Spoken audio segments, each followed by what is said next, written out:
Forward, please. Tamara Bush says she was promised her job back when she returned from her maternity leave. George Sikelros, the bar owner, says Tamara was too testy with the customers.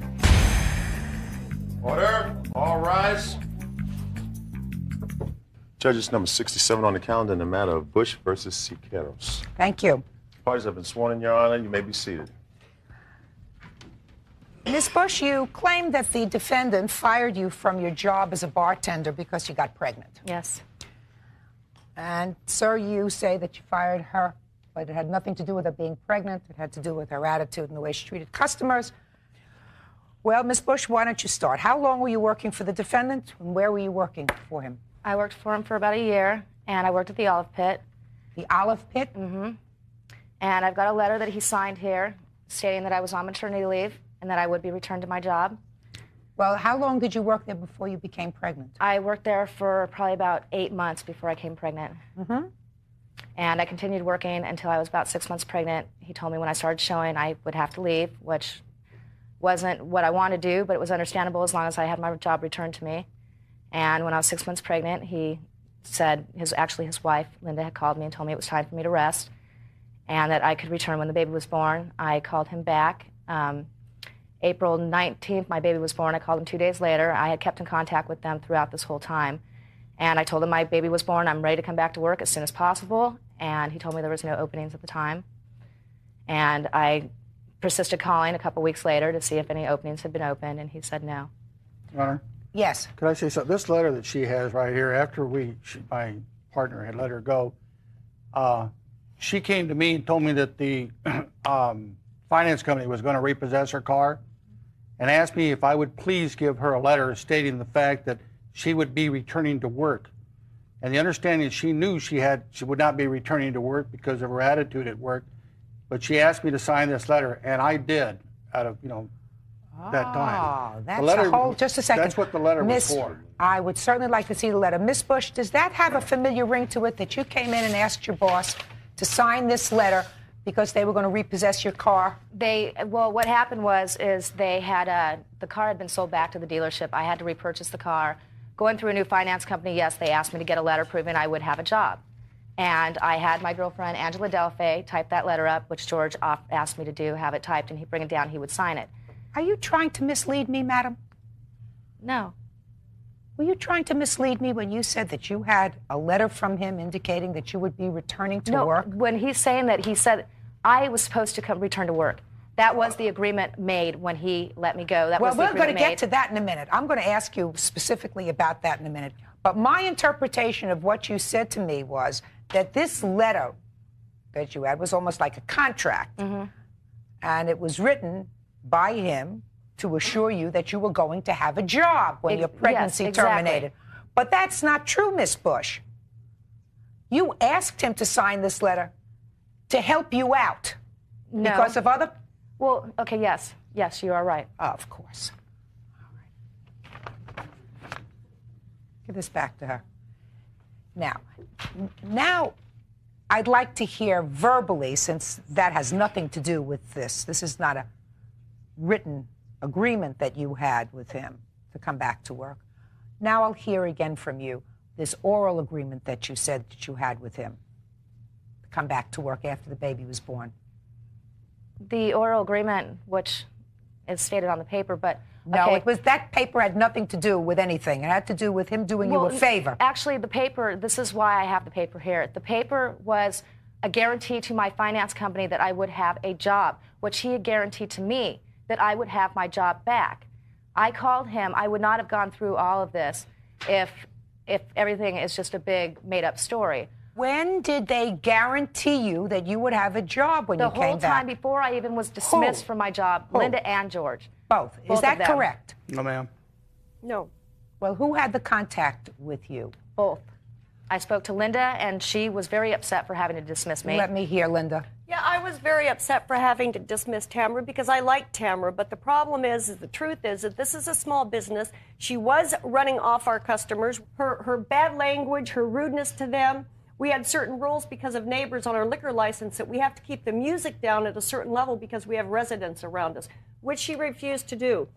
George did Had not. you spoken to her about that? Yeah, many times. Does that sound familiar to you? I had heard something about the music one time before, yes. What about, are you telling me that Linda never spoke to you about problems with language? No. I have never, I worked in this bar for a year. I'm sure I wasn't the best of friends with everybody, but my shifts were extremely well, and all of my customers I got along with great. The bar was full. Is that why they wrote us letters leaving The bar because was of full. you, Tamara? Well, I'm sure. Did you discuss that with her? Yes, I did. How many employees have you had? In the last 2 years, I've had six pregnant employees. I have never asked one of them to leave because of pregnancy. They have all left when they were ready to leave and felt like it was time for them to go. And I've always made room to hire them back if I had the space available. It's not true, and that's illegal for you to say that you'd only hire them back if you had the space. In the law, my rights, I'm allowed to get pregnant. I'm allowed to leave a month before the pregnancy and come back. Where does it say, Ms. Bush, that they have to hold this job open for you if they're not satisfied with your performance? They were satisfied with my performance. I have 2 witnesses, one that worked for George. Judge Judy will continue in a moment. Tamara Bush says she was promised her job back when she returned from her maternity leave. George Sikelros, the bar owner, says Tamara was too testy with the customers. Step up here. How are you related to this case, Angela? Well, I had typed this letter, and I was there when he signed it. And also, I just heard him say a couple of things, like she started showing, and that when she started showing, she wasn't going to have a job anymore. You heard her say that? Pretty much. That's Just a pretty second. much- Just a second. Angela, you heard him say that once she started showing, she wasn't. No, try to look in my eyes, not down at your feet. Sorry. You heard this man say, once she started showing, she wasn't going to have a job anymore? Yes, I did. Sit down. I worked for them for a year, and I was very good friends with Linda. I loved to pieces, and I loved working there. I liked George. He never was rude. He was never mean to me. We all got along real well. And like I said, there's lots of people that go in there. I'm sure I couldn't satisfy all the customers. My shifts were very, very good. I never was told that I was a bad bartender. George had nothing but good things to say. He gave me an excellent reference. Where did he give you an excellent reference? I tried to get a job after he would not rehire me back at the Loose Moose, and he gave me an excellent reference for them. Really? Mm-hmm. Can I see that, please? I don't have anything that says it. I'm sorry. Did you give her a reference for another job? Oh, ma'am. Judge Judy, when Tamara left, she wasn't even showing. Tamara never really showed the whole time. She was very small. We do not require, in fact, we try to go the other way. We don't ask our employees to wear skimpy clothes. They wear clothes like, normal type of clothes. Tamara could, if the issue was we didn't want her showing, which is not the issue at all, she could have easily hid that. When Tamara left, you couldn't even tell that she was pregnant. She never got that big to begin with. And with the type of clothes that we allow the employees to wear, that was not the issue. The only reference I personally ever made to Tamara about being pregnant and being in the bar is that I was very upset one afternoon when I came in there and Tamara was drinking wine, and I told her that was an unfit thing for a pregnant woman to be doing. That's not true. Okay. Yes, it is. She's ready to rule. Stay tuned. He's a fat pig and he's a liar, and so is she. Listen, I've heard both of you, and I have to make certain judgments based upon my evaluation of credibility. And Ms. Bush, I will tell you that I credit the testimony of the defendant's partner, when she says that she did, in fact, discuss with you some problems that she was having with your performance at your job. I also believe her when she says that she liked you personally, and that she was sorry that you were having these problems. And I also believe that they're probably soft-hearted people and that they didn't want to do anything to hurt you. I believe that. Now, there are no guarantees in this life. This is a small business. You had a baby. They promised me my job back. I don't believe that that's true. I don't believe that that's true. I don't believe that they promised you your job back. I believe, if you're referring to that letter, I don't believe that they ever said it. I believe that you tried to mislead me when you said that they promised you your job back and showed me this letter. I believe that they were being what they appeared to me to be, which is nice people Ms. Bush, I am dismissing your lawsuit because I don't find that they discriminated against you because you were pregnant, because you had a baby, nor did they promise to keep your job for you. So there was no breach of contract. So this case is dismissed. Excuse me, step out. He's a fat pig and he's a liar, and so is she. Oh. It's nice to know that people can get a job and be used like that and not have their job back. It's nice to know that women don't have rights. And now, the next case. Party's on Ramsey versus Chemnitzer. Step forward, please. Kelly Ramsey says her childhood sweetheart, Robert Chemnitzer, came knocking at her door 20 years and 2 marriages later. They fell in love again, but it was doomed from the start. You two met in grade school, according to your complaint. Yes, is that right? we did. And so you've known each other for how many years? Approximately 22. You dated for a while when you were in high school? I would say at the end, right? And then went your separate ways. Correct. You got married a couple of times? And you have a 12-year-old daughter. Right, correct. I see that nice smile on your face. You must like her. Well, sometime recently, back in 1995, according to your complaint, you came knocking at her door. 94. 94. And decided to renew whatever. Friendship at first, correct. And then it went into a relationship. And you moved in together. Correct. When was that? April of 95. Did you say at some point after you moved in with your daughter to this condo, Mr. Chemnitzer's moods changed, he started to get abusive, and finally you moved out, Correct. leaving some of your belongings? Leaving all of my belongings except for the few that I got: a TV set, my daughter's furniture, not her furniture, her clothing, my clothing. He got everything in this case. No, I don't have anything. He got in yours. everything. And if he's saying otherwise, that's fine, because you did get everything. All right, No, you left I got the everything things. that was mine. You left the things behind, and Right. we'll get an itemized list of that in a Thank you. second. And when you went back to get the things, what happened? The first time I went back to get things, there was an argument. He got very abusive. He choked me against the refrigerator. No, I did not. That was back, I have it did right not. here. In September 20th, the police came out. They did a report on it, okay? And fine, we talked about it. They left. At that point, I didn't do anything, okay? Approximately right around the month of October, at the end of October, I couldn't take it any longer. There was no way that I should be able to even take it from him. I don't have to take any abuse from anybody. What kind of abuse was it? Mental, physical. No, there was never he any was- physical. She was very abusive with me. Well, just as much. I'm going to let you tell your story in a minute, okay? What kind of mental abuse? He would state that he was always going to get his brother to interrogate me and browbeat me. I have that police report right here that states that he's saying that. Well, the He police also report you called filled. me- Just he listen al- to me. The police report you filled out. That's your complaint. That's nothing that the police saw. Is that right? No, this is the 911 call. From you. Right, but they heard him in the background. It states You- right here. Let me see it.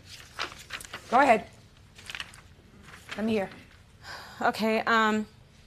As far as what type of abuse, the verbal was anywhere from you to I hate your daughter. Your daughter is a nobody. You don't treat your daughter right, which is bull. My daughter is my #1 concern. Okay, you don't do that to a person. Browbeat them down until they have nothing.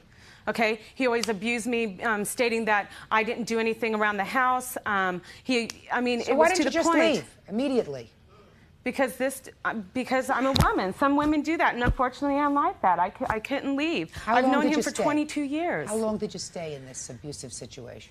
From approximately April down to I left October 28th because he tore down my Halloween decorations. Okay, so you stayed in it a long time. Mm-hmm. Not smart. Not smart for you, not smart for your daughter. Right. Because I'm sure she heard all of these arguments that were going on in the house. Right. There was also one that I had to lock her and myself in the room. Next time you pick a mate. I've already picked another, and he's much better. Okay, good. Why did she move out, sir? We both moved out together, actually. We were both there the day before we were supposed to be out there because we were being evicted. You really think she owes you any money, sir? Do I think she owes me any No. money? I'm not talking about all the money you would like to get back for all the rent that you paid while you were together. I mean, you agreed to pay the rent for any other bills. Do you really believe that she owes you any money? I don't think we owe each other any money. So the answer is you don't believe she owes you any money. No. Fine. I'm only did the countersuit because of this. Okay. Now, let's talk about this list then of things that you say you left there. Sure. As far as the furniture, I have the 2 receipts for what I Which left. furniture? Just tell me what It's furniture. my daughter's furniture. It's a dresser. Do you have and her daughter's bed. furniture? No, I don't. Where is it? He had it in his storage unit in Lake Elsinore. He said he moved to Arizona, which he didn't. That's very complicated. Do you know where the furniture was? Was it in your It storage was in unit? storage, but wasn't like Elsinore. She knows where the storage was. The Is it storage still was, there? No. What I happened to I it? lost the storage garage. So they just took it away? Yeah. Why didn't you give it back to her when she wanted it? She wanted it after I already lost it. Your I held Honor, it. that- I held it for her for the time she went back to her mom's house until the time she asked for it. Okay. How long were you at your mother's house before you asked for your furniture back? I was asking for the furniture. Matter of fact, the police had to come out on the 23rd because we got in an argument about it. The 23rd of November is the first time that I asked. And when did you move out? December. In October We didn't move out in 28th. I October. moved out of October 28th. I started paying rent, and I have my witnesses here that I started paying rent November 1st. That's correct. She was living with you? She came October 28th, and Step she's up been here. there ever since. Oh, I'm sorry. And your name? Fern Ramsey. I'm Miss- Kelly's mother. When did your daughter move in with you? She moved back in October the 28th, and she's been there ever since. And when, sir, did she first ask you for the furniture? In November. Well, that's a very short time. You mean in a period of a couple of weeks you lost the storage? How much was the furniture worth? Altogether, it was worth, What did you pay for it? okay, hold on, I'm sorry. It would be $328. Okay, Correct. what else does he owe you for? After we had broken up, he used a calling card, I guess that was sent over. So he committed mail fraud, first off. Don't tell me what he committed. Okay, and he fraudulently used it from Lake Elsinore with his phone number, calling. Okay, these are the harassment calls here to my work, harassment calls to home. He's even using it to call his girlfriend. Listen to me, this is a card that's in your name? That's correct. What's the total expenditure on that card? $310.06. Did you use that card, sir? I didn't use that card. That card was shut down in December of last year. Well, Of the but year she's got all before those that. cards, all those bills. Did you show it to him? I've seen them. She showed them to me. All right, what else? Okay. What else, ma'am? $1,745.27. For what? For the townhouse that we lived in. They're garnishing my wages. Let me see what you have. That has my name on it. Did you owe these people at the condo Yeah, where you were living yes, I did. $17.45? That's right. Did you pay them? No, I haven't paid them yet. That was after I left. He stayed in there until after I left. But they're not Also, going after Your her. Honor, She's not even on the lease agreement. Why would they go after Do her? you have just a second? Let me see the lease. She didn't sign a lease. Let You me can see. She didn't sign Hey, a hey, lease. hey. I did. I have it highlighted on the second page where he signed it. They and where the put her manager on it. signed They put her on it when they filed against us. That and is she untrue. gave them her driver's Just a license. second. Listen to me. Miss Ramsey, this lease is... I don't see your name on this lease. She's not on the lease. I don't know if I would live with you either. Okay. Your name's not on this lease, so it therefore isn't. you are not responsible for this rent. I suggest you let the landlord know that if they sue you, Okay. they're going to lose. Okay. You owe the plaintiff $638, and the judgment is for the plaintiff in the amount of $638. Thank you. That's all. Thank you. Parties are excused. Step out, please. Her courtroom. This is Judge Judy. All parties on Gableman and Gableman, step up, please. Lee Gableman was married for more than 5 years before his wife Tammy informed him during their divorce that Lee was not the father of their 2 children. It was his cousin. Now, who should get custody? Order, all rise. Judge, this is the matter of Gableman versus Gableman. Mr. and Mrs. Gableman, Yes, ma'am. I've read your answer, I've read your complaint, And I've also had the opportunity to read the evaluation done by the social worker, in this case, the parenting specialist. Those are the documents that I have. From what I read, you folks were married when you were teenagers in 1986. You have 2 kids. They're now 5 and 6 years old. Is that right? Yes, ma'am. No, ma'am. When were you married? We were married in 1986, but we do not have 2 children together. No, we do not. There were 2 children born during the course of this marriage who are now 5 and 6 years old. Is Yes, that ma'am. correct? And during the divorce, Mr. Gableman, you sued for divorce. During the divorce for the first time, you indicated that Mr. Gableman was not the biological father of these 2 children. Is that correct? No, ma'am. I told him when I left him that the children wasn't his. He was informed in 1991, August, when I left him for the last time. In 1991, you already had 2 children. Yeah.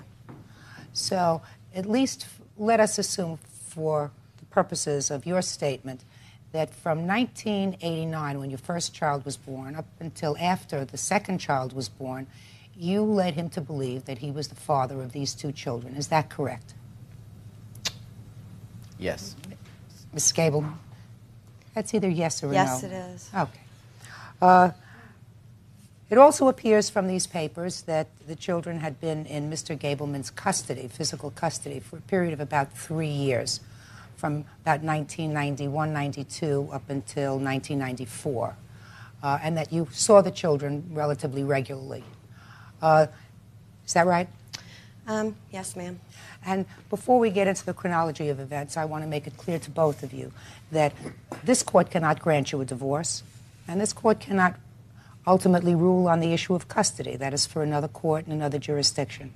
You're here today because we're going to try to come to some resolution, some common sense resolution, with regard to what's in the best interests of these 2 children, because you 2 are young, even now you're young, but even in your youth, you must know that the only 2 innocents in this case are your 2 children. These kids were born into a situation where they have 3 parents.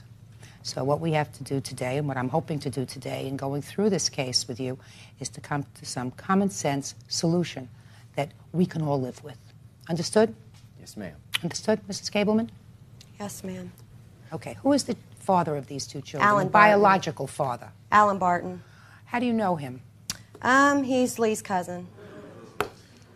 How long have you known Alan Barton? As About long as 10 you know years. Lee? Oh, it's real close to 10 years. When did you start to have an affair with him? I don't remember exactly how long me and Lee were married. It was right after he started beating me that I had the affair. Tell me about this physical abuse that you say you were suffering. He'd punch me, smack me. That is a lie. No, it is not. Mr. Gableman, did you ever put your hands on your wife in those early years of your marriage? May I explain, ma'am? First, you can tell me yes or no. Yes, and then I have smacked her. You beat the hell out of me. When, where, and then you can tell me why. Not that that's an excuse. We were at a friend's party, and she was approximately 3 months pregnant with my daughter, Megan, and she was smoking pot pregnant with my daughter. That is not So true. you're And I smacked the joint away from That her. is not true. Out of her hand. There's no excuse for him hitting you. Were you smoking a joint when you were pregnant? No, ma'am. I did have it. I was not. It wasn't even. We weren't even out there Mrs. to be Gableman, lit. I don't believe that. So I want you, hey! Mrs. Gableman, it's very important for you to tell me the truth. I did not smoke marijuana when I was pregnant with my children. At the time of this incident, you already had a son and you were pregnant with your daughter. Mm-hmm. So you were having an affair and sleeping with his cousin Alan all during that time. Is that right? Yes, ma'am. Where would these liaisons take place? Wherever we could be together at. Well, when you were together, who was taking care of the children? Alan lived with us most of the time, so he was. Are you telling my me? Alan's children never were lived with there? us. Just a since second, me and her Mrs. been Gableman, together. are you telling me that you were sleeping with Alan in the house with your children present and your husband wasn't home? Is that what My you're suggesting? children were nowhere near me when I was doing what I was doing. Well, that's what I'm trying to find out. I'm trying They'd either be sleeping or at the babysitters when we came. We never you had know, a came babysitter. back. She stayed home, take care of the kids Exactly. while I worked. I took care of them And babies. we never My hired. children very seldomly was away from my side. Now, there came a time then that you left the house, Mrs. Gableman, and what year was that? When I left the house for good? Yes. The last time, it was in 1991. I left with my children. Wrong. I left the house at 2 o'clock in the middle of the night, the only time I could leave with my children. That's not Where true. Where did you go? I went to a phone to call him to tell him I was going to my dad and mom's house. Don't worry about the kids. I'm leaving. This is it. We're going here. And then Your Honor, was he at that's not- home? That's a complete yeah, and false story. that's what I thought. But then him and Randy Bennett pulled up behind my car, blocked me in, and physically took my babies from me. We lived and on a since then, road. I've been fighting for 5 years to get my children back, and they're not even yours. So you took the kids, you put them in the car. He pulled up behind you, and they took the children out of your car. Is And that what he you're saying? Yeah, and he filed for temporary custody, and since that day, I've been fighting for my children. I have not All right. stopped. Who should get custody? Judge Judy continues in a moment.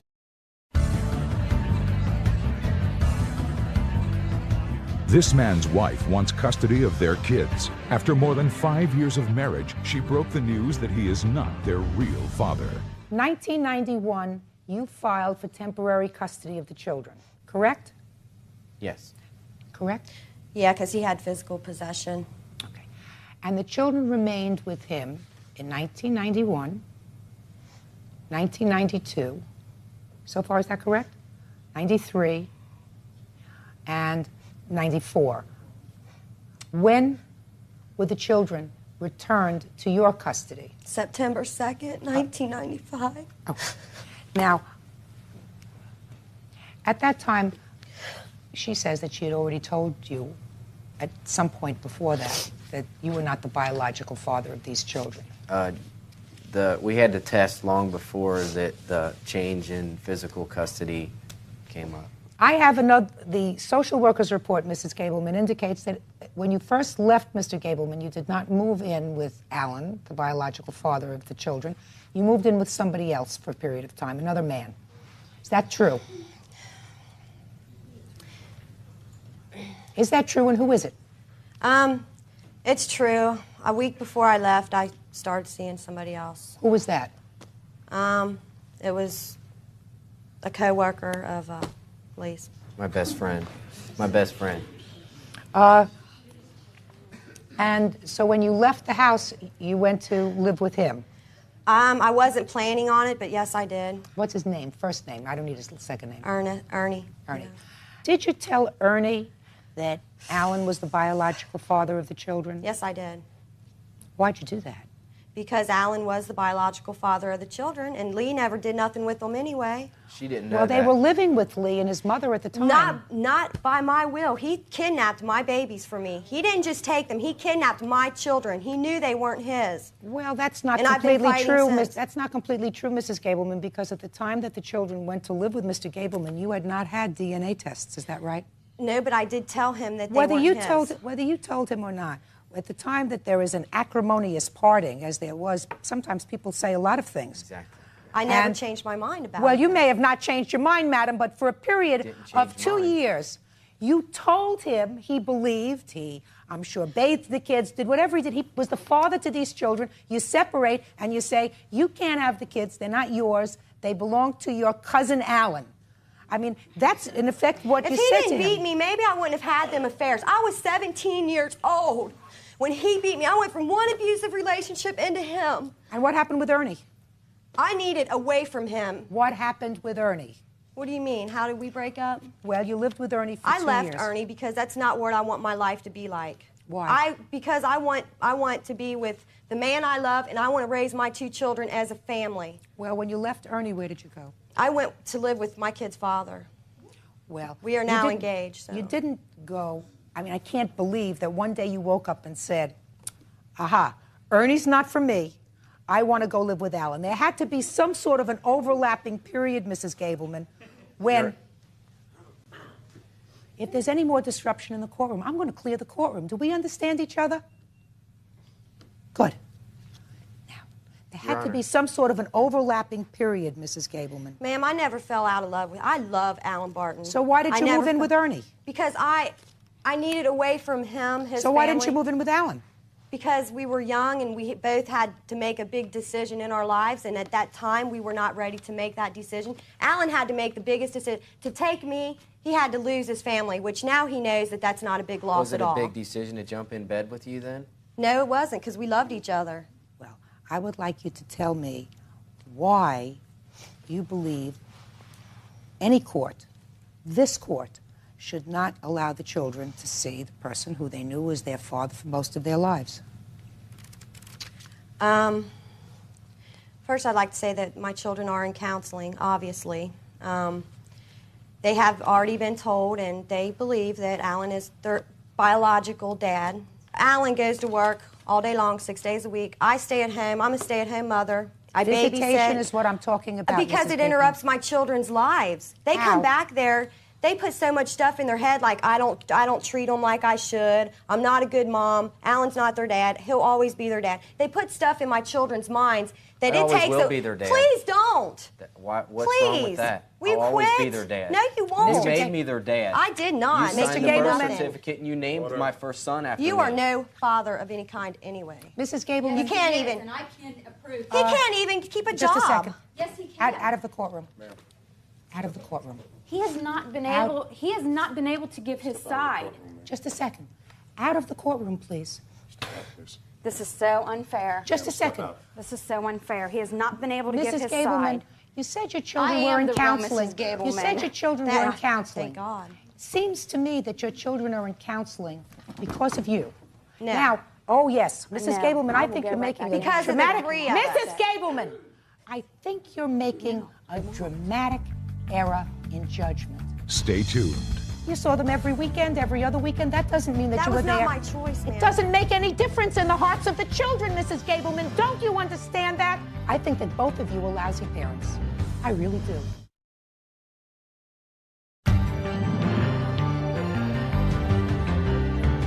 There is a sense that I have from both of you that somehow these children are little checkers on a checkerboard, and that their feelings in this case should not be paramount. Now, you two people have made a whole bunch of mistakes in Your your Honor, life. I have offered an agreement between the two of us to meet her halfway. I am not using him as a checker. I want this Then matter why'd you have him solved. on TV last week? That is not in the best interest of children. And if you think Did they you don't want to be Yes, with he me, just did. listen to this tape. I'm not suggesting They're not to you. on TV. I wasn't there. Yes. Mr. Gableman, I have absolutely no doubt that your children want to see you Should I play the and tape? spend time with you desperately. They snuck to call me on the phone and begged me to come get him. Mr. Gableman, And she yelled at him for it. there is no They're not. Mr. They have to love who she tells them to love. Your heart tells you who to love. Lee, you are so wrong.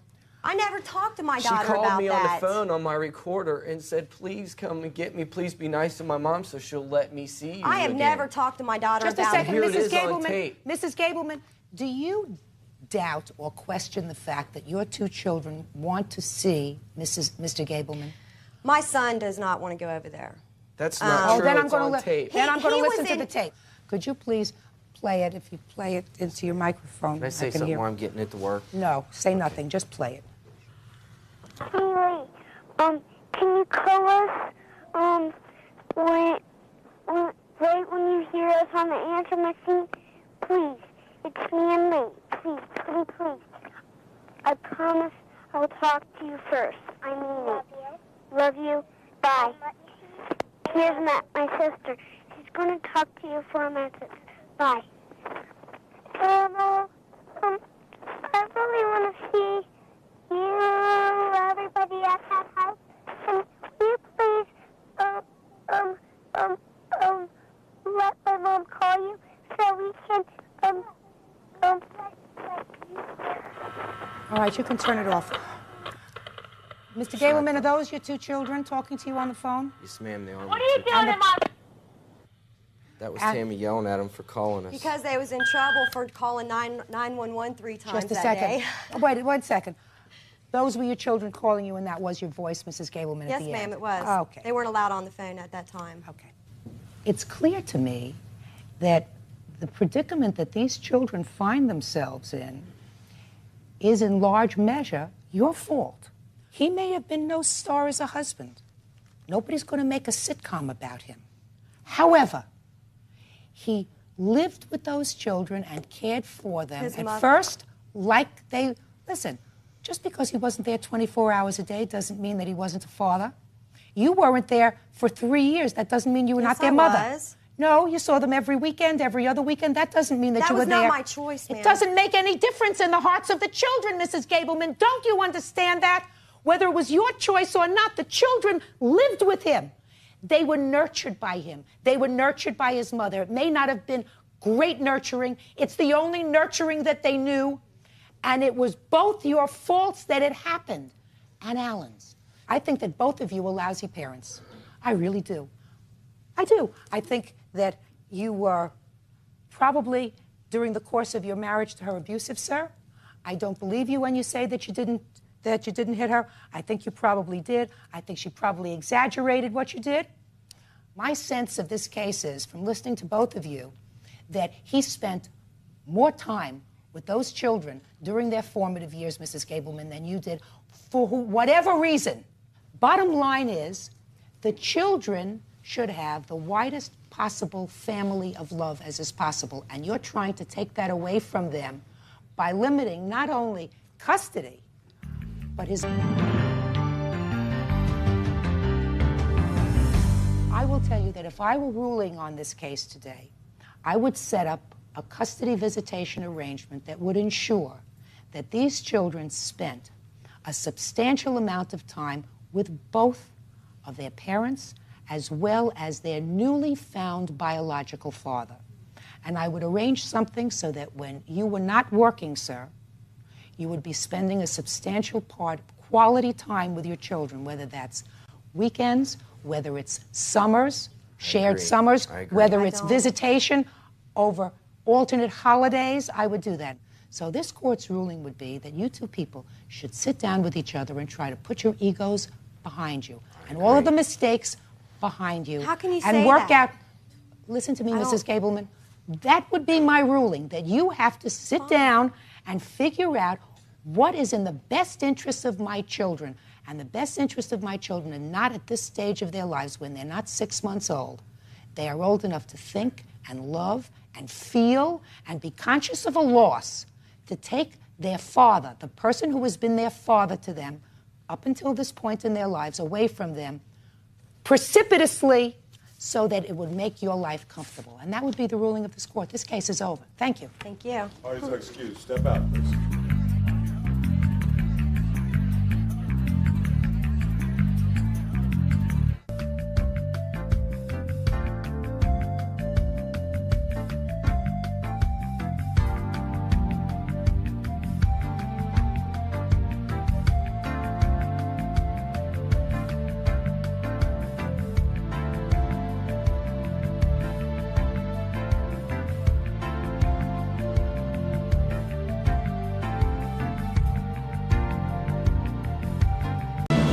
All parties on Patterson versus Loudon. Come forward, please. Barbara Patterson claims her son-in-law is bad to her grandchildren. Keith Loudon says his mother-in-law is trying to destroy him with 500 calls to Children's Services. Order. All rise. Order. Yeah, it's number 69 on the calendar in the matter of Patterson versus Loudon. You may be seated. Very sad case. When I read these papers, I couldn't wait to see what you two people looked like and what kind of people you were. Ms. Patterson, Mr. Loudon is the father of your 3 grandchildren. He's married to your daughter. Is that right? Yes, ma'am, it is. And you're suing him for $2,500. Stop playing with your papers when I'm talking to you.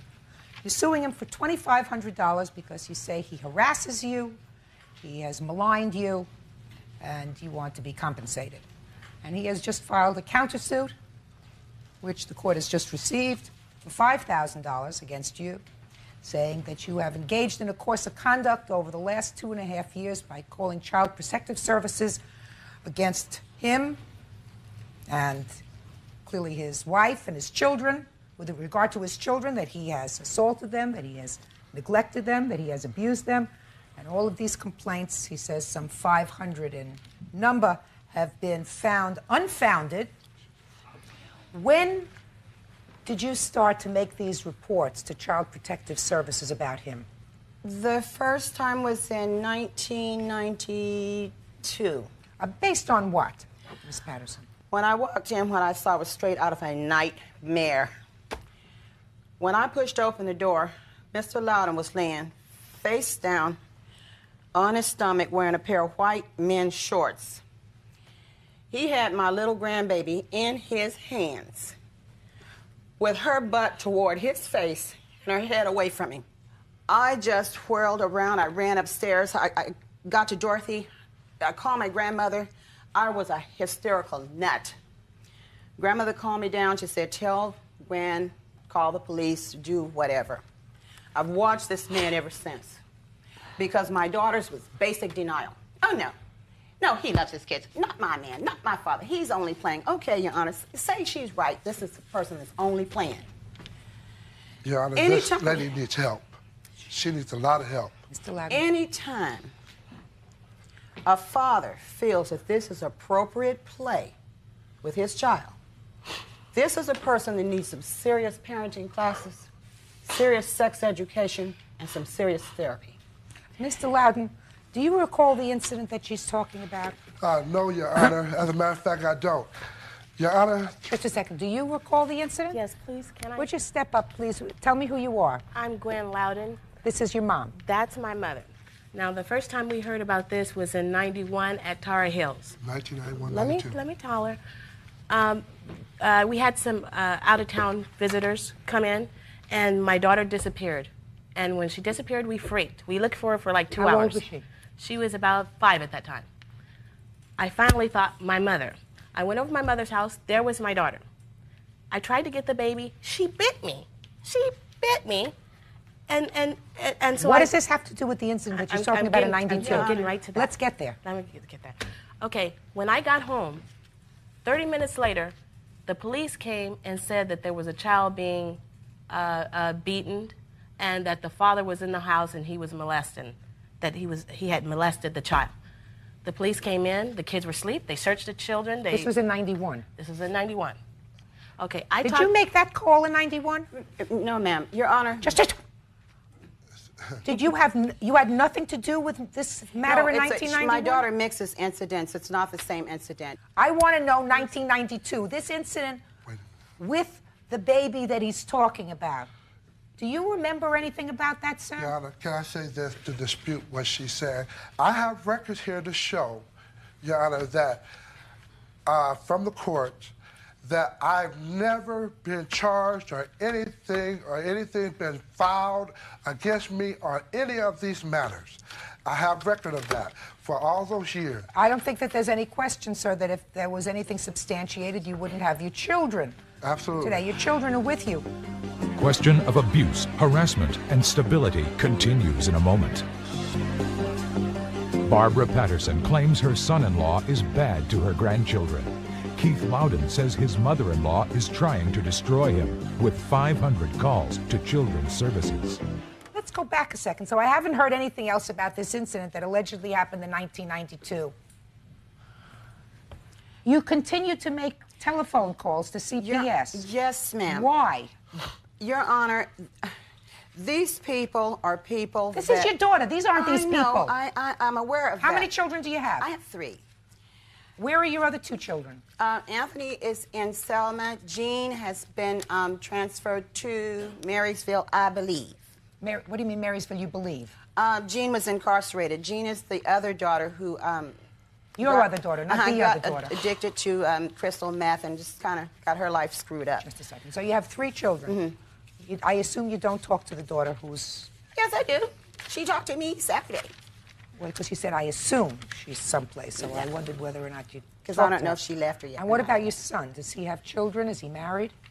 Anthony kind of bounces around. Nobody really knows where he is.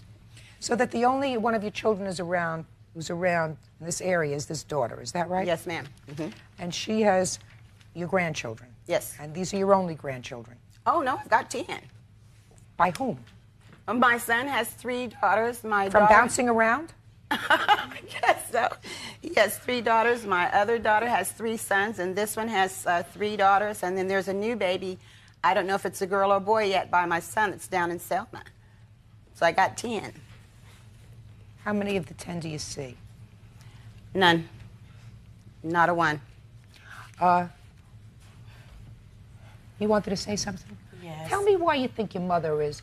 Listen, you acknowledge that you make all these calls Yes, to Child ma'am. Protective I certainly do. Services Yes, ma'am. over and over and over Yes, and over ma'am. again, and you're going to continue to make them, you say, until you get satisfaction. Yes, ma'am. All right. Why do you think your mother is making all these charges? I know why. Well, then let me hear. When I asked my mother about those claims, she denied it. She denied what? She denied. I said, why are you going around telling our neighbors, because the neighbors came back and said, could you believe what your mother said, this and this? I said, why are you going around telling people that my husband, that's a disgusting thing to say. And believe me, if he did something to my kids, the cops would find him. I don't play that. Right. Okay? How would And they she find him, Mrs. Loudon? He wouldn't be standing. Okay? And she knows that all about me. She didn't keep making these calls. She made the calls. I accused her of them. She denied them. She's lived in our house 3 or 4 times after that. For months. 6 months, 3 months, 2 months. That's how I know you, Kiss his butt. Bringing plates in bed. Now, her family comes back out of town. She has somebody else to tear her butt with. She starts in Your again. Honor, that's a deliberate and willful fabrication. My brother and his wife were here 2 months ago. These people systematically and terrified those people until they were even afraid to call Well, my now let me house. hear about your lawsuit. Now I've heard about their countersuit. Let me hear but about your lawsuit. Your Honor, I'm being rushed through this, and I have not had a chance to show the court that the reasons I call are for reasons like this. My 8-year-old granddaughter, she's 9 now, wears glasses. This is correspondence between me and her school and proof that she wears prescription glasses. What are you having correspondence with your granddaughter's school about? She's going to classes without glasses. What are you having correspondence with your granddaughter's school You're not about? understanding me. Oh, I'm understanding you, madam. I sat She in the can't family see. court for 20 years, and I understand exactly what you're saying to me. Why are you corresponding with your granddaughter's school? Because I've been getting her glasses to her classroom for the last 3 years for her to be able to see her schoolwork. You are. Miss Patterson, Miss Patterson, prescriptions and I pay for them. I don't care whether you pay for them or not.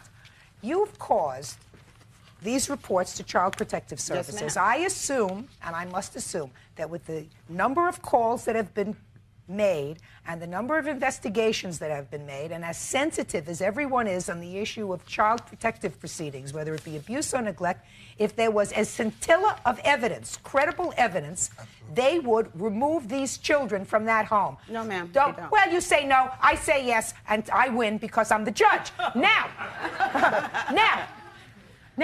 I want to know why you're suing them. I know why they're suing you. Okay. Why are you suing them for harassment? How do you say they harassed you? By calling police officers and saying, this lady's going to kill us, this lady's going to come to our house, and this lady's coming with a gun, and this and that and the other. None of these statements are true. The Wait, just a truth second. is I You have say little this- sickly grandbabies that are asthmatics, that live in a house that's dirty most of the time. I have a brother I and a haven't heard sister. how they are harassing you, madam. You want to But give that's it? how. The pain and suffering, knowing my grandbabies are wheezing or they're coughing, or they don't Ready have to go. medicine in school. Listen to me. I want you to be very quiet. You know. I want you to be very quiet. Question of abuse, harassment, and stability continues in a moment. You are unsuccessful with at least 2 of your own children, and as far as I can see, you are being unsuccessful with regard to this child.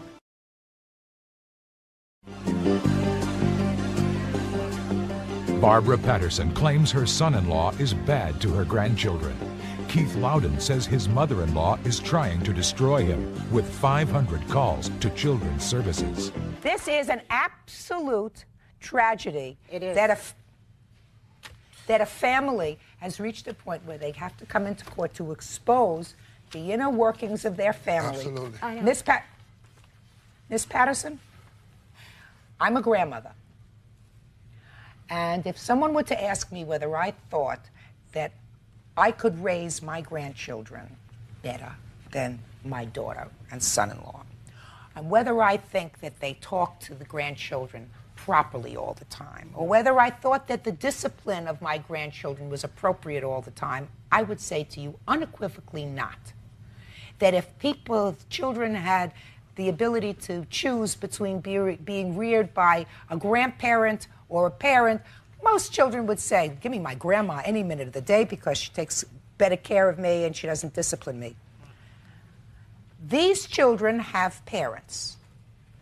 And you may not like the fact that their house is dirty, that it's in terrible shape, that your grandchildren don't, you believe, get what they're supposed to get. That is, madam, something that you're just going to have to swallow because it's none of your business. And I'm going to tell you something else that you're not going to like.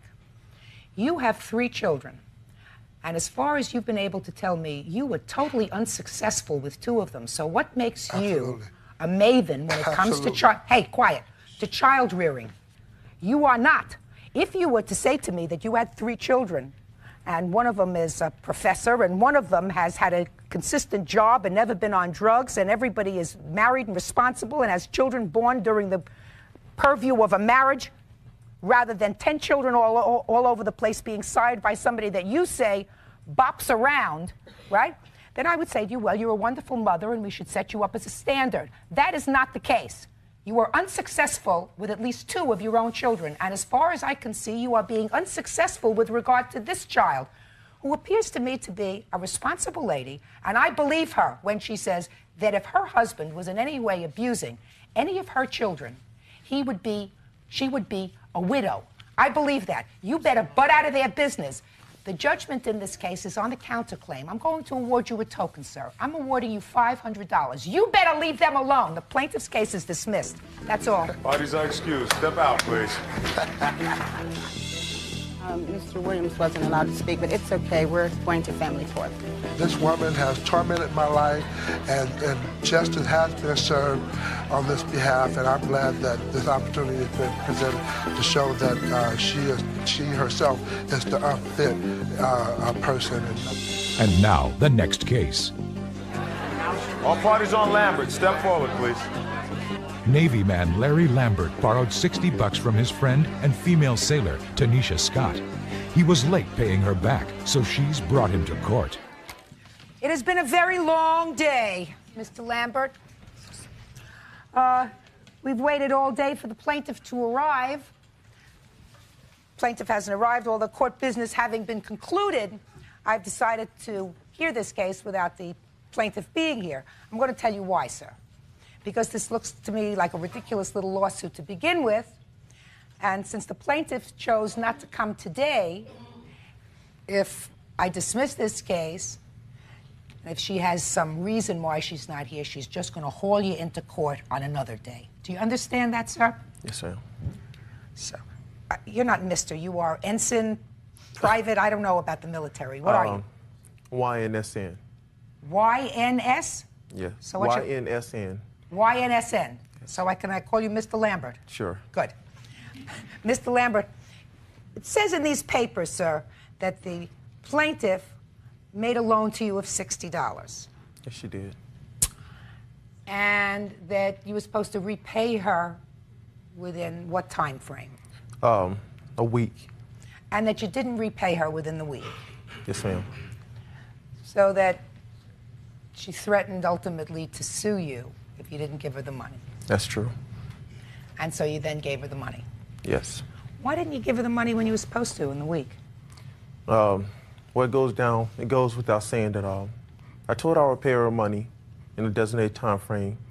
We was about maybe a week and a half from payday, and I was depending on someone else to give me some money that was owed to me so that I would just eventually pay her off.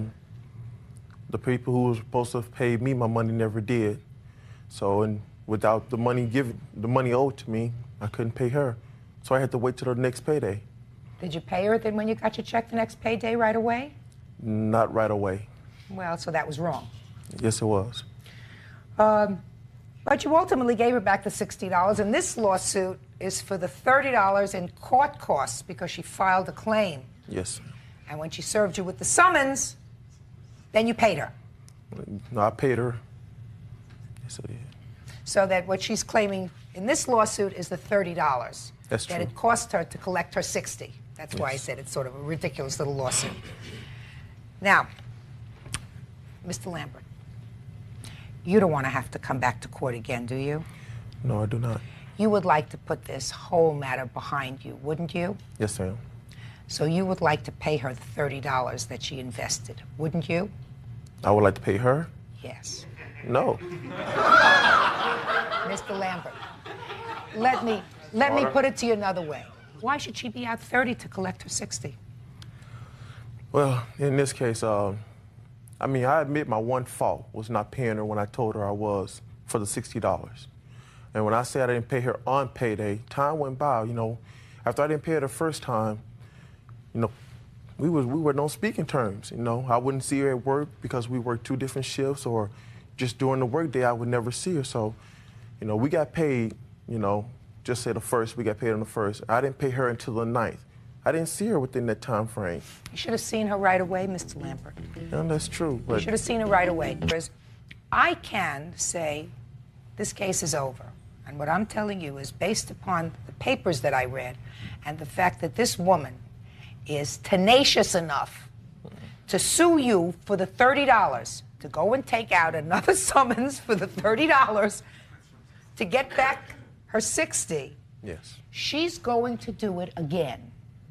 And you look like a very nice young man who is an honest and honorable young man. That's true. So you made a mistake, and she was a nice person. It seems to me you should want me to award her the $30 and end this matter permanently. I give you one final opportunity, sir. Do you want to end this chapter in your life permanently? No, I do not, Judge. This case is dismissed. Mr. Lambert, I wish you good luck, sir. You are very, very strong in your position, but morally, you're wrong. Understood? Yes. That's all. Step out, please.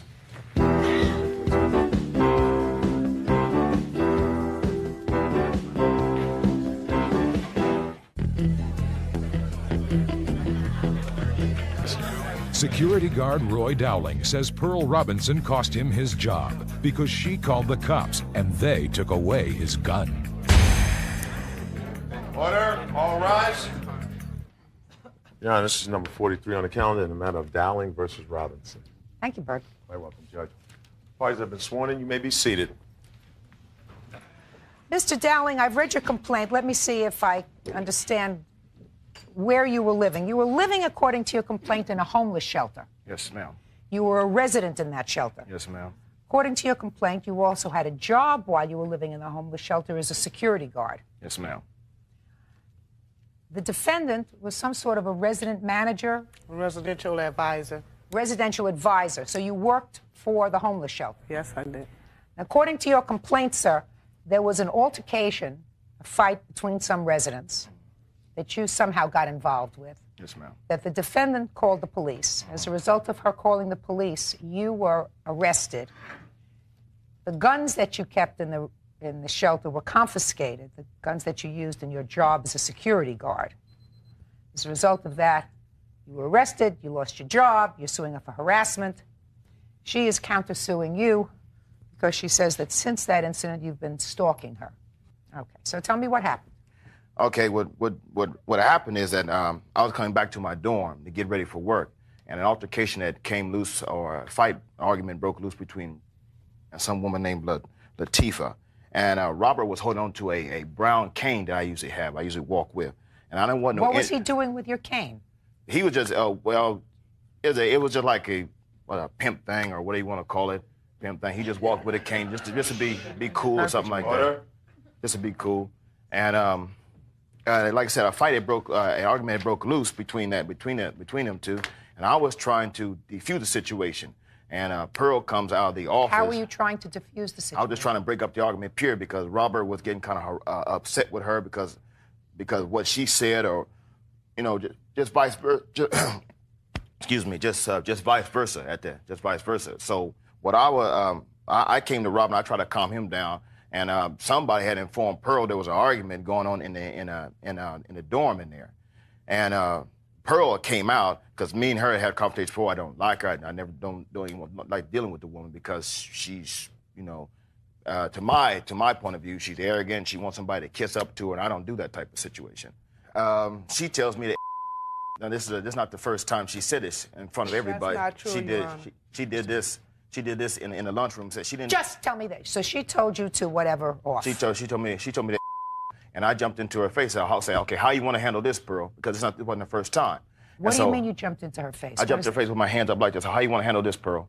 I didn't touch her. I wasn't a weapon involved, no nothing. I didn't threaten her, as she says. I didn't threaten her with a weapon, nothing like that. She said, I'm not scared of you. I said, fine, I'm not scared of you either. So I went back to my dorm to get dressed and get ready for work.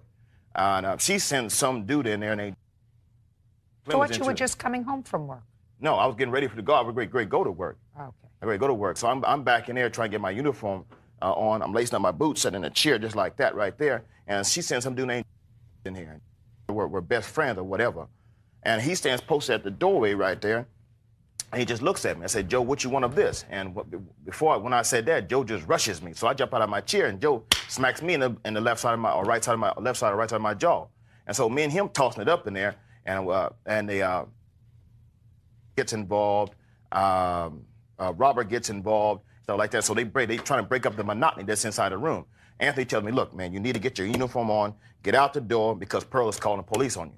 So I'm out there, so I'm getting my bag, my duffel bag, which I have in my hand, which has my gun and all the equipment I have in there. How many guns? I only have one gun.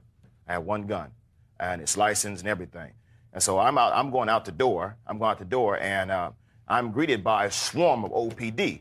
One officer got his gun drawn to me, pointing it inside my chest and stuff like that. And I'm saying to him, I said, what's up with this? Because I had no idea that she informed police that there was a shooting incident going on. That my gun has never been fired at anybody, only but the range. My gun never been fired, never been pointed at anybody or nothing. So what is OPD? Oakland Police Department. Okay, so the Oakland police were there and they stopped you. Did they arrest you? They arrested me for, they took me down because I didn't go down the first time they said so. I was just astounded when I seen all the police out there. So what do you mean that you didn't go down the first time? They said drop to your knees, drop to your knees. Now I looked at the man, and I looked at all the rest of the police officers on that was out there, and all of them had their guns towards me and stuff. And I got real upset. And I told the police, hey, you better be right, you MF. And so you cursed at the police? I cursed at the police. Not smart. Not smart. So they arrested you for resisting arrest. So you must have done more than just curse them. From their point of view, I didn't do nothing. I didn't do nothing but that, because they had no charges on whatever allegations that she had said. Go ahead, sir. And after that point, they had me locked up inside the car and stuff like that.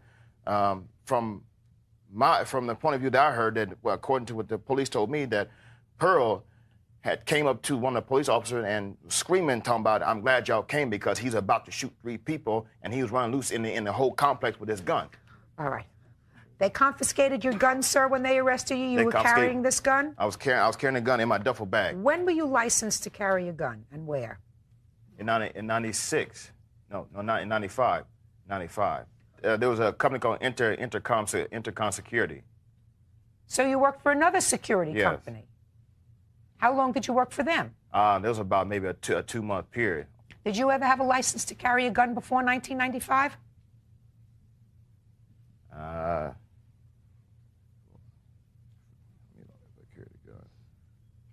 I don't believe so. I don't have records stating. I don't know. I think I might have carried a gun in 94. I think I've been carrying a gun for approximately about 3 years, I think. 94, 95. And I would have been carrying one in 96, but. What kind of work were you doing, sir, in 94? Same thing.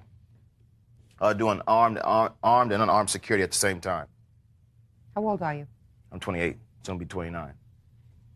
And you've always done security work? That's all 7 years. Were you ever in the armed forces? I was in the United States Navy. For how long?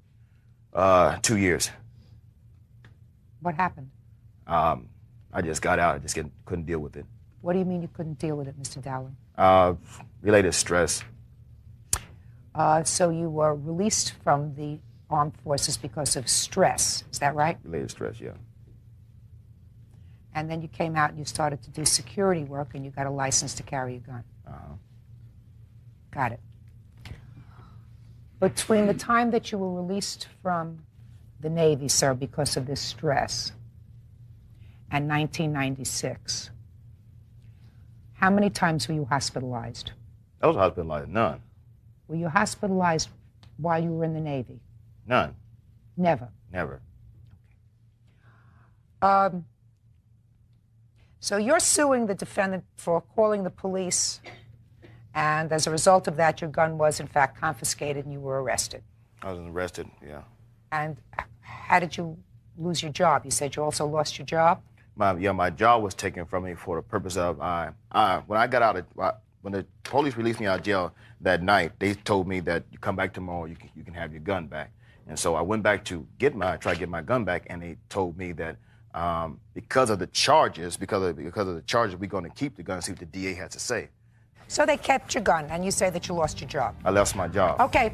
Judge Judy continues in a moment.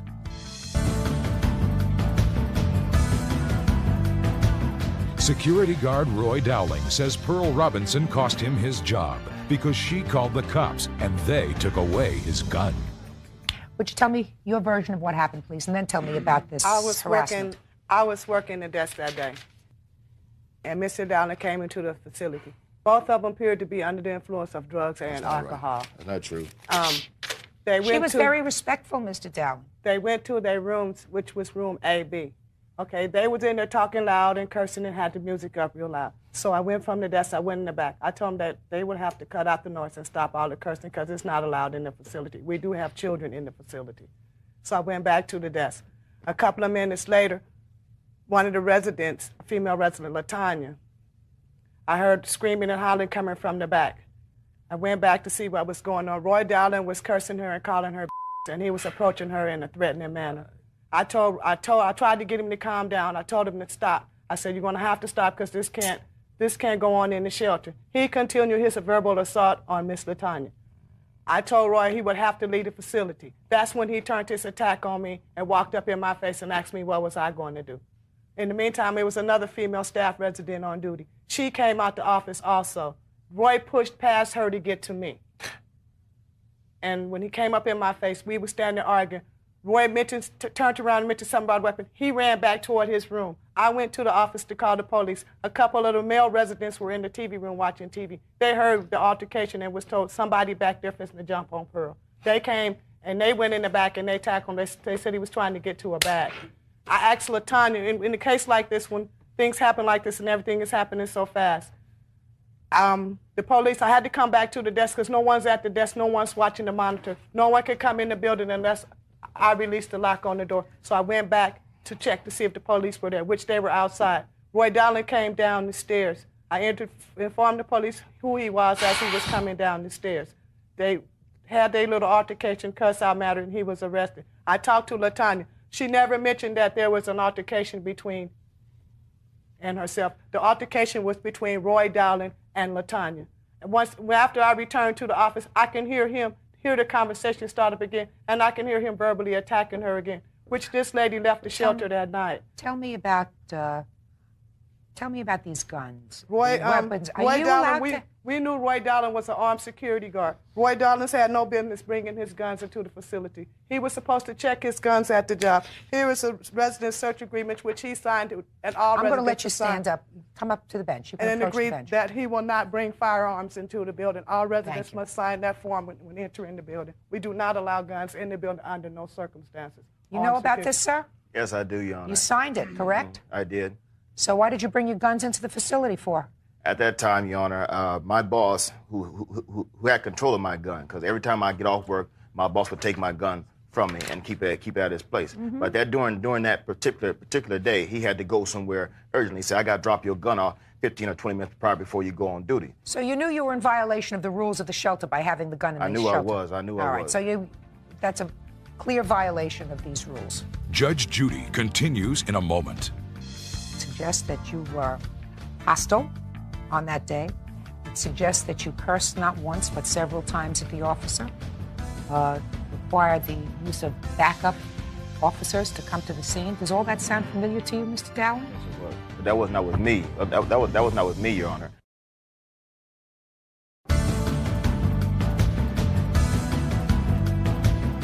Security guard Roy Dowling says Pearl Robinson cost him his job because she called the cops and they took away his gun.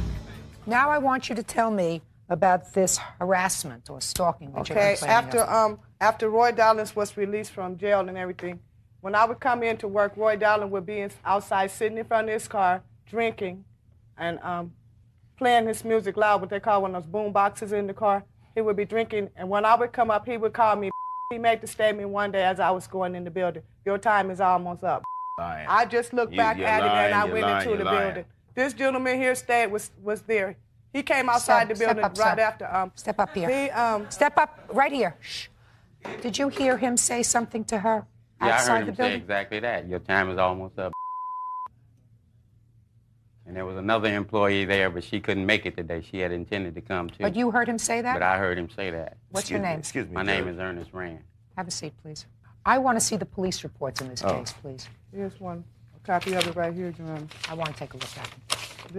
This is the one that the arresting officer. About this day. And you can tell that his attitude was the same. Let me just look at them, please.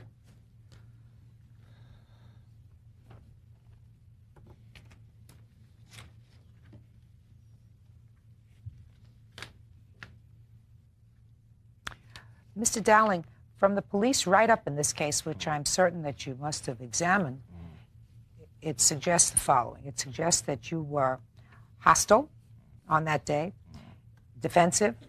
It suggests that you cursed not once but several times at the officer.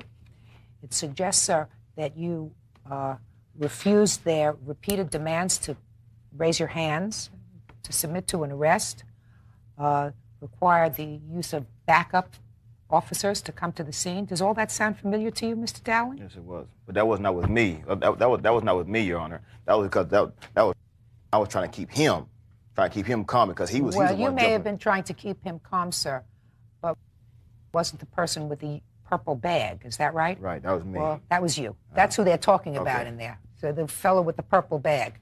So it wasn't just your friend Robert that was giving the police a hard time. According to the police officers, it was you too. Judge Judy continues in a moment. Mr. Dowling, based upon what I've heard today, sir, you minimally violated the rules of the shelter where you were living by having your gun there, even for a second, for an instant. You know, there are people who reside in these shelters that are tenuous emotionally. And there is a good and valid reason why there are rules that say if you're going to live in a shelter, you're not allowed to carry guns, knives, any weapons, alcohol. It says all that. You signed it. So you violated the rules. You also got very angry during the course of this altercation. Clearly, you two people didn't like each other. One of the Not things that I don't like him, Your Honor. You- I have nothing against him. And Tim- Personally, I have nothing against him. Well, you have had a problem with the way he's conducted himself The in the whole shelter. staff did so. Okay, well, I don't mean that for any reason you personally disliked him. He was somebody who lived in a shelter, and he, according to you, was not a model resident. But I would never take out that personally against a resident. One of the things, Mr. Dowling, that you give up when you live in a shelter is you give up certain rights, like you would have when you were living in your own apartment. And you have to abide by the rules. You clearly didn't do that. So, based upon what I've heard today, and even by your own account, there was a hostile situation developing, and you had a gun in the shelter. And she must have known that you had a gun in the shelter. Because he said so.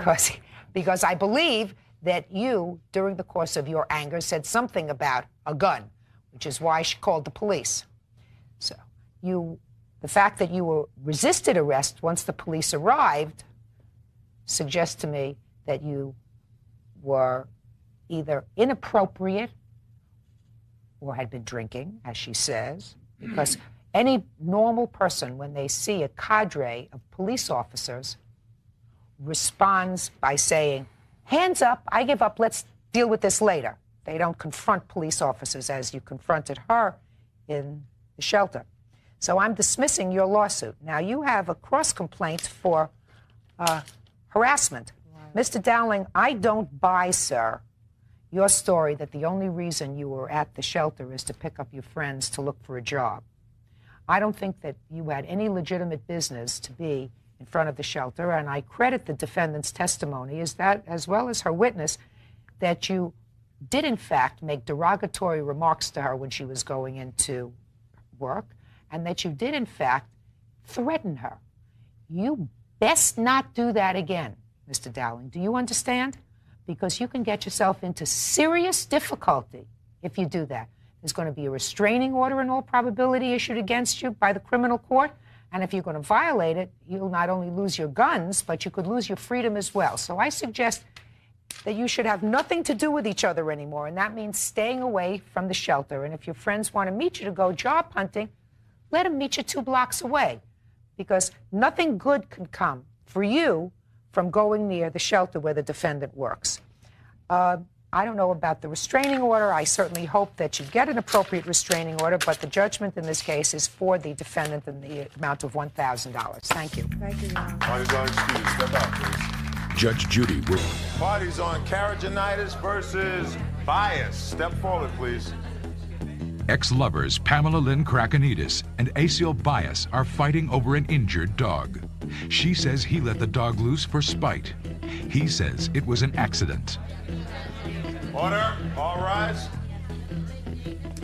Your Honor, this is number 62 on the calendar in the matter of carraginitis versus bias. Thank you. You see. All right, Ms. Carraginitis, I read your complaint and I've read your answer, sir. You 2 people were living together? Yes, ma'am. Yes. And you say in your complaint that he assaulted you very badly. Yes, ma'am. And he broke up. Yes, ma'am. And you were pressing charges. Yes, ma'am. Against him. He blackmailed you that if you continued to press the charges against him, he was going to let your dogs loose. Because I have this note right here that he left on my mother's windshield of her car. He assaulted you. Yes, ma'am. I'm going to hear about the assault in a minute, because I'm really interested in that. Yes, ma'am. I'm interested in why you decided to drop the charges. But this lawsuit isn't about the assault on you. No, it's not. You went back to retrieve your dogs, and you found one of the dogs seriously injured. Yes, ma'am. And you're suing him for $145 for the vet bills. Yes, ma'am. That's what this case is about. Yes, ma'am. All right. Now I want to hear about the assault, and then I want to hear about why you dropped the charges. Tell me about the assault. I came and drove up, and he had everything of mine out on the sidewalk in front of the house. He told me I could not enter the premises and to get the rest of my stuff, and he proceeded to grab me by the throat and slam me down on the ground and beat on me. I went to the neighbor. I went to the neighbor. When you say he beat on you, what exactly did he do? He punched me twice in the face until I squirmed in between my trunks and got away from him and went to my neighbor's house to use the phone. The sheriff's department came out and arrested him for battery. Mr. Bias, just because you keep saying not true, I'm not hearing that, sir. I'm going to get to your version of the events in a minute. I was dirt from head to toe. I had scratches on my elbows when he had slammed me down to the ground. So I you had pressed charges? Yes, ma'am, I did. And the sheriffs arrested him at the time. And it was only a verbal arrest because they gave him a ticket and told him he had to appear. All right. And it was after that you got this note that on the yellow paper? Yes, May I see ma'am. it, On the 20th of May, he left this on my mother's windshield of her car. If you want to keep your dogs here for 2 more weeks, that will be fined. I assume that means fine. If you drop the charges and sign a statement, otherwise, why should I do you any favors when you are going to try to prosecute me? If not, the fence will come down Monday at 4 p.m. Did you write this, sir? Ma'am. So you were really threatening her to drop the charges? Or else you No, I wasn't threatening her. I was just telling her, you know, drop the charges against me because I never did nothing. I never punched her. Oh. He was I just pushed her, I just shoved her, and she fell over her dog bag. Why did you shove her? Because she was trying to get in my house. Just a second. You had been living together for a while. We have been living together 3 months. A week after she moved in, I wanted her out. Well, but that's no reason to put your hands on somebody, sir. You know, when she's over there slapping me. Oh, no, You didn't tell me she was slapping you. You said she was trying to get into the house. She's over there trying to shove me and try to get in my house, That doesn't sound like I was and trying to all her slap you stuff by was shoving you outside. if I I said, was here's shoving all your him." stuff out here. No. All right. I'm Now- sorry, he's lying, Your Honor. Now, you left the dogs at his house. Yes, ma'am. And you did go down and sign a statement. Now I'd like to see the statement. This is dated the 22nd of May. He typed it out first, and then as we were standing there when the sergeant before the sergeant signed it, I told him, you write out on the bottom that my dogs could stay there, and it was witnessed by the sergeant from the sheriff's department on that, with his badge number. Well, then you signed the statement which says, I, Pamela Lynn Karajanitis, do hereby state that Asil Bias did not in any way abuse or hurt me. I do not wish to press any charges in any way against him whatsoever, and the dogs can stay until she has a place where the dogs can go. And she signed it, and the sergeant witnessed it. Yes, ma'am. All right. Okay. So now the dogs are at his house. Yes, ma'am. And you keep going over there to feed the dogs. Every day I was Well, feeding is the he dogs there and when you're cleaning up the going over mess. there to feed the Sometimes dogs? he was, and he used to yell out of the house that he was going to take down the fence. Many times he called Well, the house. how did this fence protect the dogs? It kept them enclosed because there was other dogs that were wandering around that used to go by and antagonize him and try to attack him through the fence. She called you and then said, I'm coming to pick up my dogs. Yes. And what happened? Well, after that, and she called me and told me that she's going to come pick up her dogs. I told her I'm taking down the fence then. And what'd you do with her dogs? And the dogs were in the house. And you... The dogs were in the house. You put the dogs in the house? In the house before I even touched the fence. And they were fine? Yes. In your house? As far as I know, yes. Just a second, as far as you know. If you took the Because dogs I out of never- the penned area and put them in your house, sir, you would have seen that there was blood on the dogs if there was blood on one of the dogs, wouldn't you? No, I just opened up the gate and told them to get in. They got in. I never even looked at the dogs. So you got there to pick up the dogs, and he said, go into the house and get the dogs. You went into the house, and what did you find? I opened up the door, and the one Belgian Black Shepherd was standing there in front of me, and I looked at him, and he was bled from head to toe, and part of his ear was gone. And I said, what happened to my dogs? He goes, I don't know. I looked over, and there's blood on the gate, and there's blood all over his workout bench that he had inside the gate area, the fenced area where the dogs were at. I got upset. I said, okay, I'm taking him to the vet. He looked at the dog, and he says, okay, the dog has been in a dog fight. I need to do cosmetic surgery on it to fix that ear, and he's got a hole on the top of his head. You have a bill from the vet? Sir, you have... How much acreage do you have on your house? This is not my house. It's just a rental. It's just... How much like- acreage is in this rental, sir? Like a quarter of an acre. So it's a relatively small area. Right. And you're telling me that you didn't hear this dog yelping, I screaming, wasn't barking? home. I was at work at that time, I guess. I thought you you were were taking I down worked- the I fence. Just worked- a second. How could you have been I worked at work? from- How could you have been at work if she called you? Did she call you at work or did she call you at home? She called me at home before I went to work because I was working third shift. And then you went to From work and 11:30 came back? to 6:30 in the morning. Just a minute. Then you went to work and came back? And I went to work, came home. Then I got the call in the morning from her. Say she's coming to get the dogs. I said, okay, I'm taking down the fence. I did not talk to him on the phone, Your Honor. I left a message on the answer machine at 9 o'clock telling him I was going to be there at 9:30 in the morning. When I drove up at 9:20, my fence was down. And that's when I approached the house and asked him where my dogs were. When I Well, called sir- him on the phone, he said to me, I said, I want to know what happened to the dogs because the veterinarian says the dog's been in a dog fight. He says, okay, I'm going to tell you. The dog was in a dog fight with Smokey, the dog that lives up two doors that runs around loose. I came back to Did you tell her that, sir? What did she say? That the dog was in a dog fight with Smokey? No, I did not. Yes, you did. No. I talked to you on the phone from the veterinarian No, I did office. not. Oh, yes, I Well, did. what'd you tell her? Your Honor, I would like to say something else besides her dog getting her ear off because she did a $5,000 damage to my brand new truck. laid a key mark all the way down from the nose of my truck to the back. That is and I for- do have a witness on that. Sir, that is for another day. You want to sue her for But that? I could have counter You sued her would- for that. But all I want to do is let her leave me alone. You want to counter sue her for that? You have to file a claim, sir, and the court will entertain that. Right now we're here for these vet bills, $145. How do you say that the dog was injured? Clearly the dog was injured. I just seen the bills. I never knew. You never Until knew. that morning when she was over, and she said, oh, well, how do I know? Okay. I didn't bite the dog's ear off. Judge Judy is ready to rule. The case of assault lovers Pamela Lynn Krakanides and Asil Bias are fighting over an injured dog. She says he let the dog loose for spite. He says it was an accident. First of all, I think, madam, that you were foolish to drop your assault charges. I because believe I was, too. nobody is entitled to put their hands on another human being, whether they're married to each other, whether they're boyfriend and girlfriend, whether they're niece and nephew.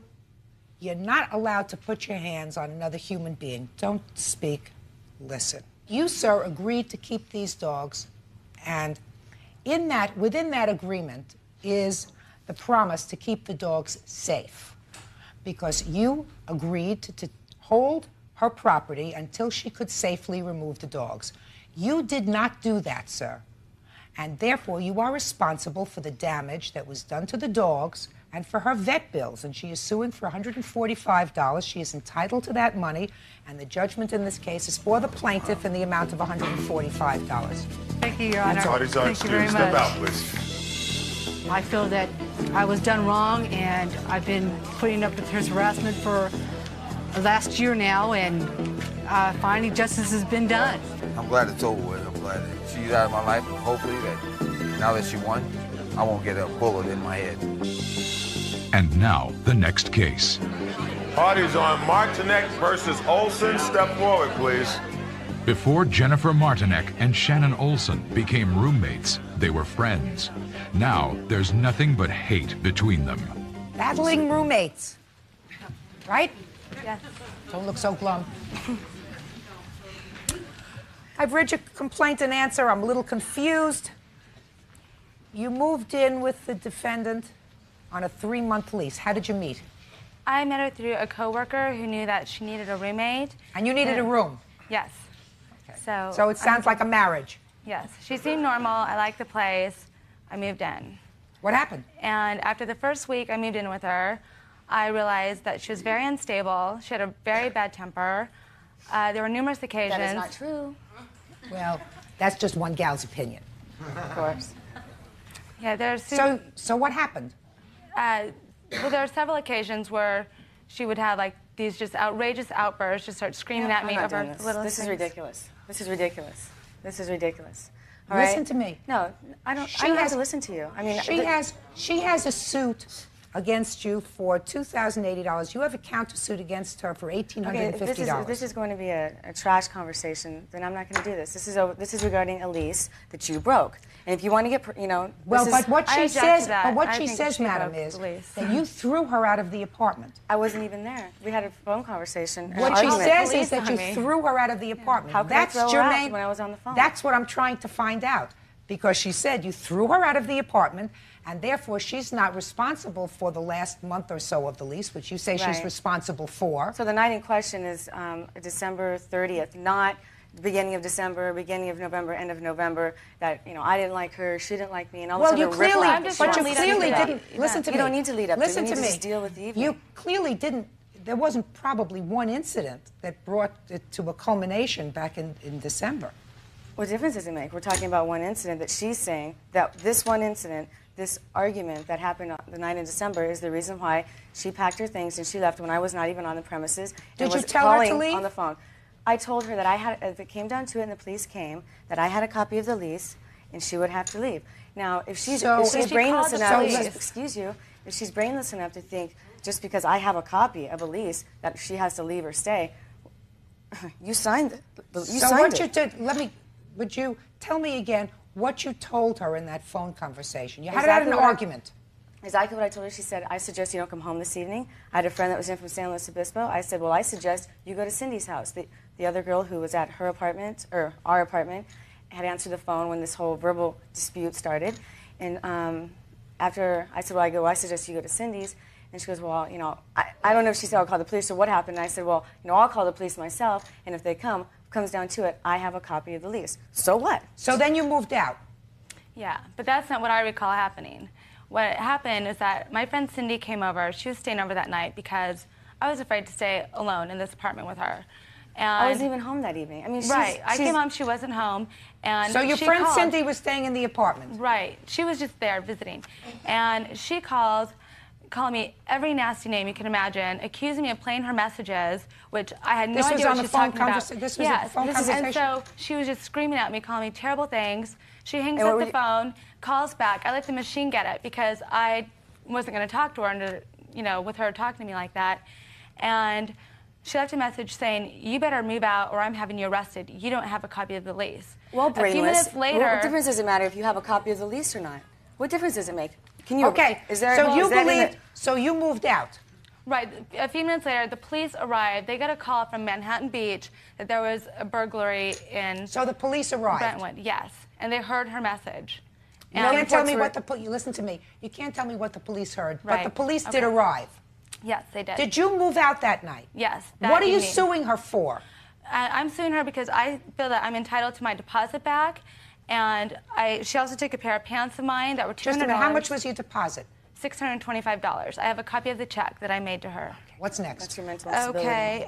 Also, just court fees that I paid. A case of roommates in conflict will continue in a moment.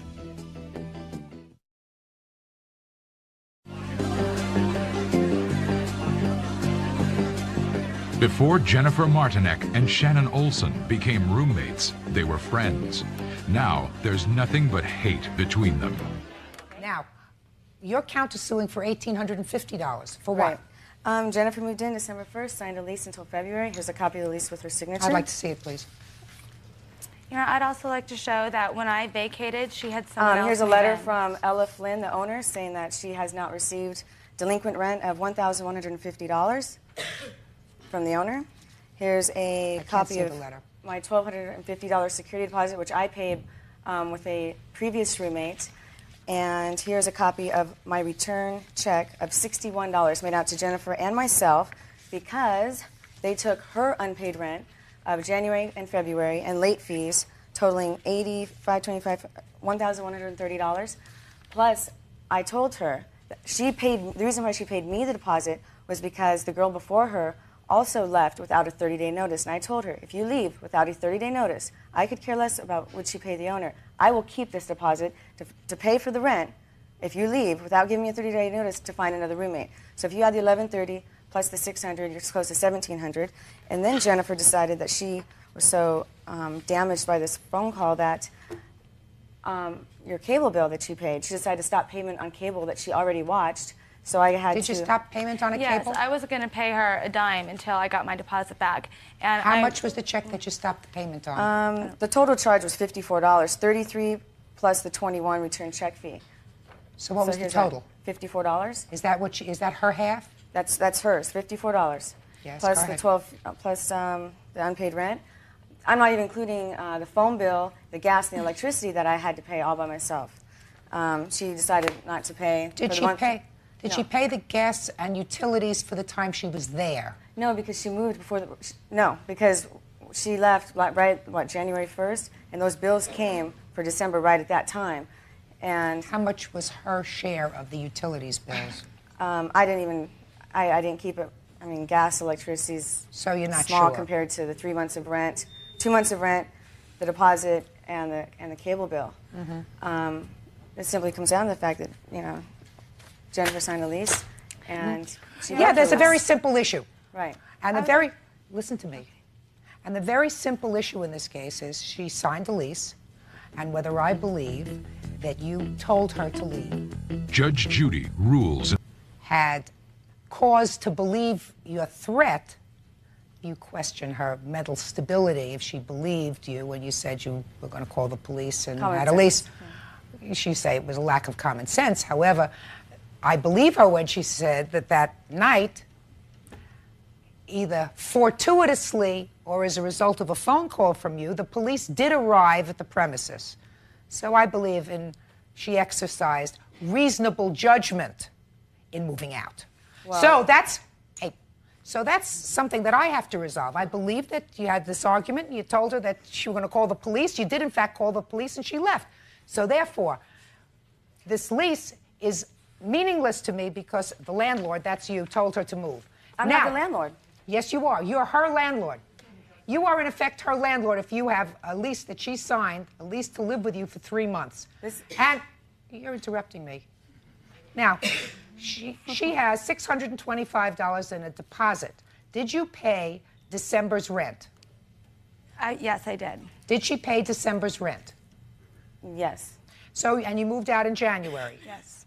And this $625 was just like a security deposit that you gave her, additional to the rent. Yes. The judgment of the court in this case is $625, less the $54 because you owe her for cable. Well, Do you understand that?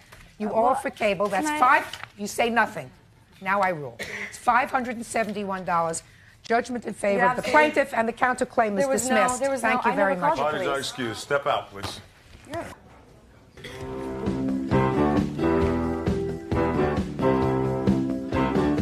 Parties on Warner versus Coates. Step forward, please. Roxanne Warner babysat for her friend Jackie Coates' kids, but when it came time to collect, Jackie said it was too much. She claims Roxanne put her children in jeopardy. Order. All rise. Your Honor, it's number 3 on the calendar in the matter of Warner versus Coates. Thank you, Bird. You're welcome, Judge. Judges, all parties have been sworn in. You may be seated.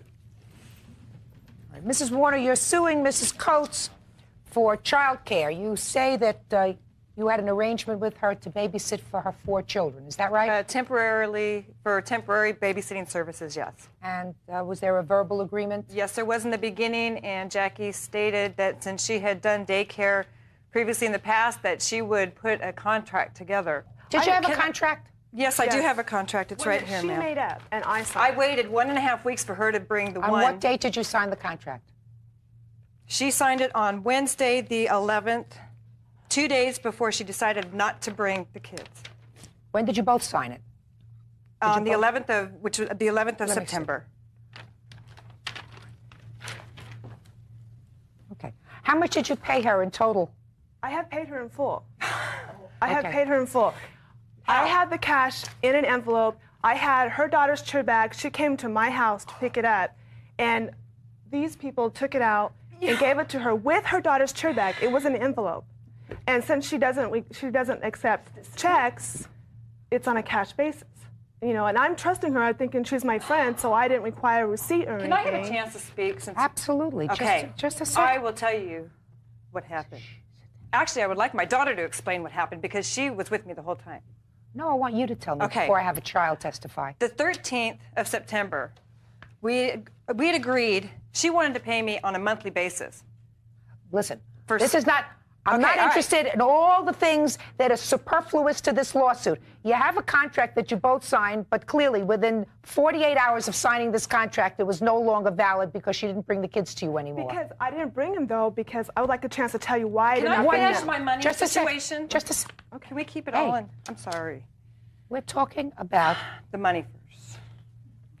We're talking about first this contract, which was signed, and within 48 hours of the contract being signed, the children were no longer brought to you for daycare. Is that correct?